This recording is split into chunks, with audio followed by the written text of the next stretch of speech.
कलयुग की शुरुआत कैसे हुई? क्या आपने कभी सोचा है कि वो पल कौन सा था जब सतयुग, त्रेता युग और द्वापर के बाद कलयुग ने धरती पर कदम रखा? वो पल जिसने इंसान की उम्र, ताकत और धर्म सबको बदल दिया।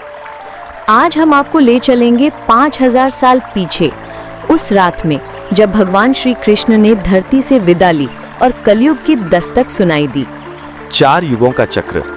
सनातन धर्म में समय 4 युगों में बटा है: सतयुग, त्रेता युग, द्वापर और कलयुग। हर युग की अवधि अलग अलग है। सतयुग 17,28,000 वर्ष, त्रेता युग 12,96,000 वर्ष, द्वापर युग 8,64,000 वर्ष और कलयुग 4,32,000 वर्ष। आज हम कलयुग के केवल 5,127वें साल में हैं, यानी अभी 4,26,873 साल बाकी है। भावुक अंदाज। द्वापर का अंतिम समय, यदुवंश का विनाश।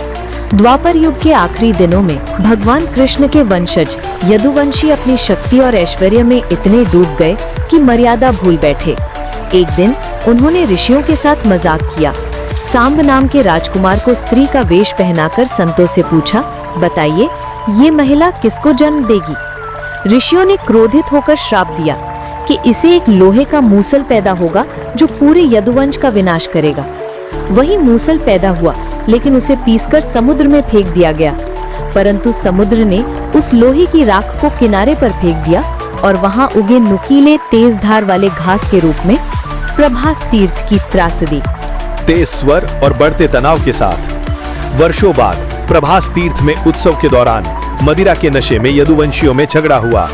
उन्होंने वही घास तोड़ी जो श्रापित लोहे की थी और वो तुरंत हथियार बन गई। भाई ने भाई को काट डाला, पुत्र ने पिता को, और कुछ ही घंटों में शक्तिशाली यदुवंश मिट गया। यदुवंश का नाश देखकर भगवान श्री कृष्ण समुद्र किनारे के जंगल में ध्यान मग्न हो गए। उसी समय जरा नाम का एक शिकारी दूर से उनके चरणों को हिरण समझ बैठा और तीर चला दिया। वो तीर उसी लोहे के मूसल का टुकड़ा था। जरा पछताया, लेकिन श्री कृष्ण ने मुस्कुराकर कहा कि ये भी भाग्य का खेल है। फिर उन्होंने अपने दिव्य रूप में लौटकर धरती से विदा ली और इसी क्षण द्वापर युग समाप्त और कलयुग का आरंभ हुआ। ये तारीख थी 17-18 फरवरी 3102 ईसा पूर्व, आधी रात। द्वारका का डूबना। श्री कृष्ण के जाने के तुरंत बाद समुद्र ने द्वारका नगरी को निगल लिया। अर्जुन ने जीवित बचे लोगों को सुरक्षित स्थान पर पहुंचाया। धरती पर धर्म का सबसे बड़ा आधार चला गया और कलयुग की हवाएं फैलने लगी। कलयुग का पहला टकराव। राजा परीक्षित बनाम कली। श्री कृष्ण के प्रपौत्र राजा परीक्षित हस्तिनापुर के सिंहासन पर बैठे।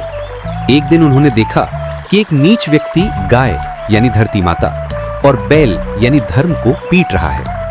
बैल के केवल एक पैर बचा था, सत्य, क्योंकि तप, पवित्रता और करुणा तीनों पैर कलयुग में टूट चुके थे।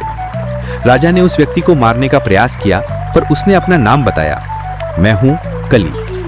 राजा ने उसे मारने की बजाय 5 स्थानों में रहने की अनुमति दी: जुआ, मदिरापान, व्यभिचार, पशु हत्या, सोना, जहां हो लोभ।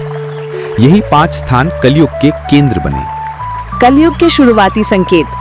श्रीमद् भागवत महापुराण के अनुसार कलयुग में झूठ का बोलबाला होगा, उम्र और स्मृति घटेगी, धन के लिए झगड़े होंगे, राजा केवल कर वसूलेंगे, सुरक्षा नहीं देंगे, मित्रता स्वार्थ पर टिकेगी, धर्म केवल नाम और दिखावे में रह जाएगा।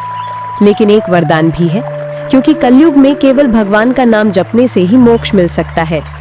अंतिम संदेश।